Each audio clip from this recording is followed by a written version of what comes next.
Le stress est considéré comme le mal du siècle, il est souvent avancé dans tellement de circonstances qu'on ne sait réellement plus quand on est vraiment stressé et si on est réellement stressé. Alors le stress, c'est quoi ?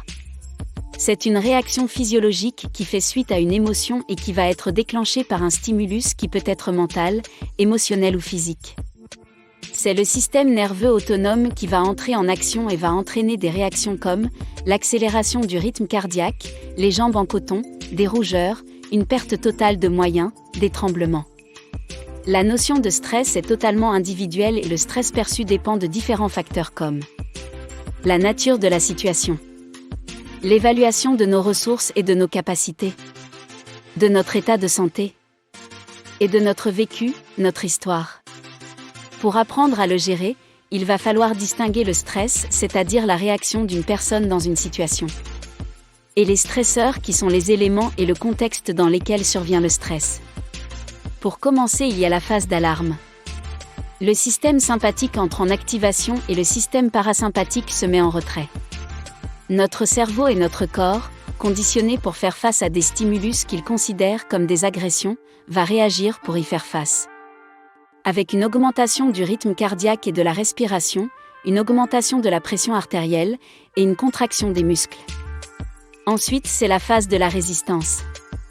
Comme la situation persiste, notre système endocrinien prend le relais et notre cerveau va libérer des endorphines, de la dopamine, du cortisol et de la sérotonine pour permettre à notre cerveau de fonctionner et de lui apporter l'apport énergétique dont il a besoin pour réagir face à cette agression.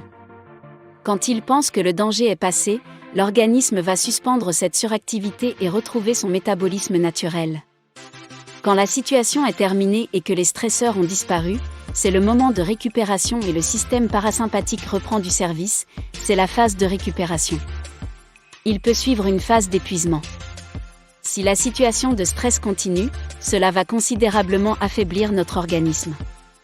Car il va continuellement fabriquer des hormones et donc dépenser une grosse quantité d'énergie et cela peut le conduire à la dépression et même le burn-out. Pour apprendre à gérer notre stress, à nous de trouver une réponse et non une réaction à une situation stressante. Un très bon outil pour la gestion du stress est la cohérence cardiaque, qui va nous aider à mieux gérer nos émotions, à améliorer nos réactions et nos pensées en situation de stress et à modifier notre comportement pour y faire face. Donc, si vous souffrez de stress, commencez par identifier les stresseurs et envisagez une réaction différente qui changera votre comportement. Et surtout pratiquez la cohérence cardiaque plusieurs fois par jour, avec des exercices différents et adaptés à vos besoins. J'espère que ce post t'a plu et si tu veux en savoir plus sur la cohérence cardiaque et ses nombreux bienfaits, n'hésite pas à me contacter. Agnès pour l'efficience pour la performance.